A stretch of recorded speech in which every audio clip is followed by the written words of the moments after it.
positive COVID tests.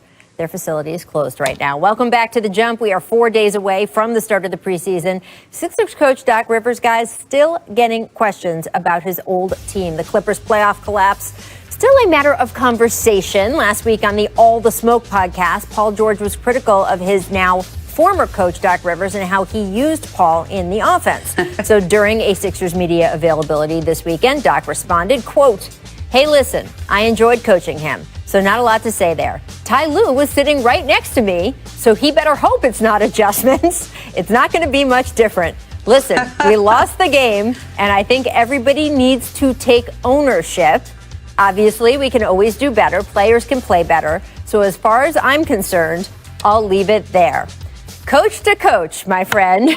Fizz, what is your takeaway from Doc's words? Okay. Oh, no, I thought Doc handled it perfectly. You don't want to go down that rabbit hole of back and forth banter about whose fault it was and blaming each other and all that stuff. And he's right. When you lose, it's everybody. Obviously, the coach he's got that volatile gig that is often, the one that takes the scrutiny. But ultimately, everybody had a hand in going down, losing a 3-1 lead. So let's just be real about that part of it. And I think that it's important. When you're a player and you're upset about how you're being used in the moment, it's a two-way street when it comes to conversation. You got to go to the coach's office and say, hey, how can we make this better? I remember Julius Randle walking into my office when we were really struggling trying to get him, to really unleash. And he came to talk to me and we talked about how we can get him playing better basketball and how we could work together on that. It's not always the coach having to go to the player. So I just think it's not a good look for Paul George doing this publicly and putting blame just on Doc. I think that's better off said behind closed doors. Yeah, look, Rach, when Paul made those comments last week, I think a lot of people took the stuff he said about adjustments and coaching to be the main thing. But I actually think more of what was important here is how he talked about how he was used. He said, I was used like J.J. Redick or Ray Allen. It was all pin downs. And I know that was a constant source of frustration for Paul last year. Now, when the people who do statistical analysis broke that down, it actually wasn't right. It reminded me a little of Dwight Howard when he played for the Lakers, and he said, like, I just, I need to, I don't like to just run pick and roll, et cetera. Right. And it turned out, like, when you check the stats, it's like totally not how he was used at all. But every scout I talked to, when I would say, what's going on with Paul? Like, what do you see there? The scouts who watched the Clippers play had the same opinion, which is Paul's not getting the spots and in the way that he was comfortable getting it in years past. Now, some of that's on Paul. Like, hey, you're on a different team, you're going to get the ball in a different way. Mm-hmm. But I actually think more of that is just on the idea that the Clippers did not have a true point guard on that team to organize the offense, and they still don't, frankly.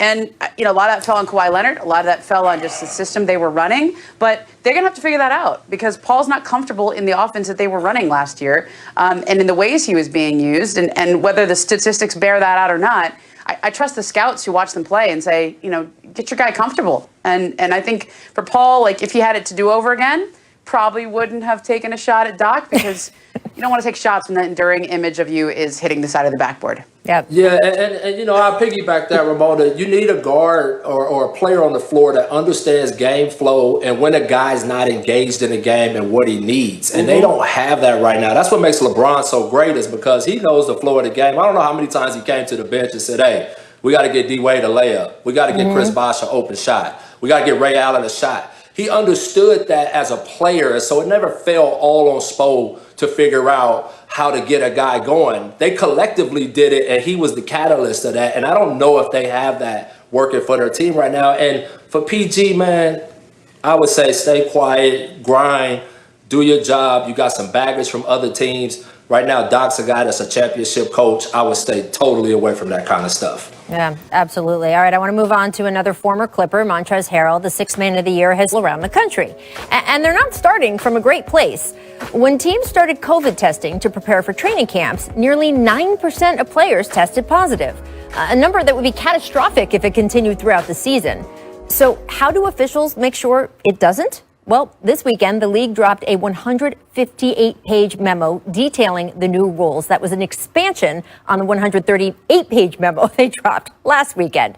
And here are some of the rules they talked about. Players and staff are no longer allowed to go to any bars, lounges, or clubs, even when they're at home and on their free time. No, quote, live entertainment either, Lou Williams, and no visits to public gyms, spas, pools. So it would seem that, say, if a player has a kid on a sports team and that team is playing this winter, the player cannot go to his kid's games. It'll be interesting to see how the league interprets that one. No indoor social gatherings that exceed 15 people either, so watch out for that Super Bowl party. And the rules get even more strict when teams are on the road. Players can't use the hotel gym, for example, unless the hotel has closed it to all other guests during the team's entire stay and sanitizes it between each use. There are rules for where and how players can eat, rules about mask wearing, testing, quarantining, and teams who break the rules, intentionally or not, the NBA says it could levy fines, suspensions, or loss of draft picks. Games could be forfeited. Individual players could see their game checks docked. And the league will also be doing unannounced spot inspections of team facilities to make sure they are in compliance too. So is all of this going to work? Yes and no. The NBA has so far been the most thoughtful sports league in America when it comes to COVID, from the experts they're working with to the protocols that they have put in place. But this is a virus that has a Rasheed Wallace-like disregard for officiating. And no matter how many rules there are, the positive tests are going to come. The games will be disrupted. So no, Toto, we're not in the bubble anymore. There are no ruby slippers to click together, just a lot of patience and a lot of crossed fingers as what could be the NBA's most chaotic season is set to begin. Coach Fizz, this is a lot. As a coach, if you were in the position of trying to manage players dealing with all this, how enforceable even are all these rules? Well, I think you have to have those rules in place. I mean, you're trying to pull off something that's nearly impossible. So you do have to have those things in place, but you just really would hope that people would take this seriously enough that they wouldn't put themselves in those positions to jeopardize not only their health and other people's health and lives, but your profession, your craft. A lot of people are going to suffer just because of irresponsible decisions. I think that's going to be where it comes down to, is the personal responsibility of everyone doing their job to make sure that everyone stays safe. The same thing we've been asking the whole country to do, right? But I think the next step is going to be, what is the NBA going to do when a guy gets sick? How are they going to handle that? And then how are they going to track that and keep the league moving forward as they try to get 72 games accomplished? I think all of that stuff is going to be something that the league is going to have to figure out as they go. But I do think having a strict situation in place to start is the way to go. And then you can always adjust from there. You know, Rach, I think this is going to come down to players keeping each other accountable. This is what's happened in every other sport. I remember when baseball started up and the Marlins had a big outbreak, and there were several other teams that were disrupted by it, and it almost looked like baseball wasn't going to get off the ground. And I think the tipping point was really the Cleveland Indians situation, right, when you had Mike Clevenger and the other pitcher go out. And their teammates really called them out. And I remember talking to Kenley Jansen from the Dodgers at the time, and he said, if we want to have a season, if we want to do any of this, we've got to keep ourselves accountable. And I think, I've heard about we made fun of the snitch line, okay, in Orlando.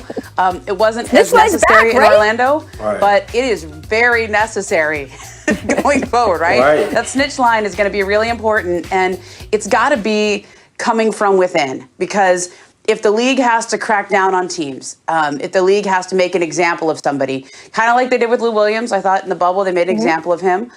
We saw that in football with the Denver Broncos. They may try to make an example of those quarterbacks, but that's only going to be putting out spot fires. If you actually want this to work, it has to come from the players. It's complicated. How important is it to you at the end of the day? Right, but it's complicated, guys, right? Because on the teams that are marching toward a championship, I can see players holding each other accountable. We all know what it's like in the middle of the season with a team that maybe doesn't feel like it's really in there and not everybody's rowing in the same direction. And by the way, that Cleveland Indians example, Ramona, is exactly right. And that's the thing I think of the most also.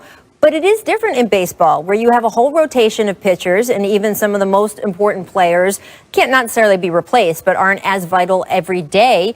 James Harden, we just talked about in the last segment, was out in a club in a city he wasn't, according to the NBA, supposed to be in, being with people he wasn't supposed to be with, not wearing a face mask. And I don't know how things are going to feel like in the locker room when he does finally rejoin that team. But can the Rockets go out and do what they want to do this season without James Harden or whoever they trade him for to fulfill that role? No, they can't. So how much are other players in that locker room going to, quote, hold James Harden accountable? It is a very, very complicated stew. And it's just a lot of rules also. And Ramona, I haven't gotten a great answer on with a positive test. As Fizz says, we read the protocols and the 10-day quarantine and the 2 negative tests to come back and all of that.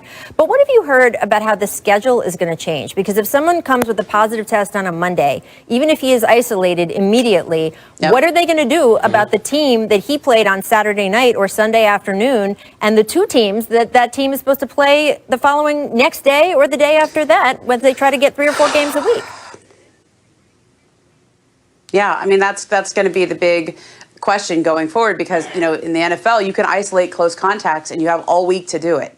You have the benefit of time. In the NBA, you don't have that. And they've tried to mitigate this a little bit by having more of a baseball schedule where you have sort of 2 games back to back. So theoretically, it would only be 1 team that you played. So you're not going to have every night a new team that we're worried about. But I just think back on that night when Rudy Gobert tested positive, March 11th, where somebody put this graphic up on Twitter of like how many teams the Jazz had played in the last 14 days and how many teams those teams had played in the last 14 days. And it was basically the whole league. Right. So, I mean, this is a house of cards. And, you know, if you think about the way that the nature of how this is structured. Now, I'll tell you this. I know one team that has been dealing with this, and because of HIPAA laws, I can't say which player it is. But this team, you know, there was a player that tested positive that had like practiced with some teammates, and they've kind of been sweating it out this week to see if any more of them, this is away from the court, but they sweating it out to see if any more of them test positive. Turns out they're all okay. Everybody was fine. But what the NBA is hoping is that this little onboarding process is what's going to get all the positive tests, and you're not going to see, 9% again. Like they're hoping they got their 9% out of the way. Yeah, absolutely. And we still don't know really, the medical community doesn't know enough concretely about the reinfection rate and whether and how long you have immunity, autoimmunity from that. So we don't know if, quote, getting out of the way means that a lot of those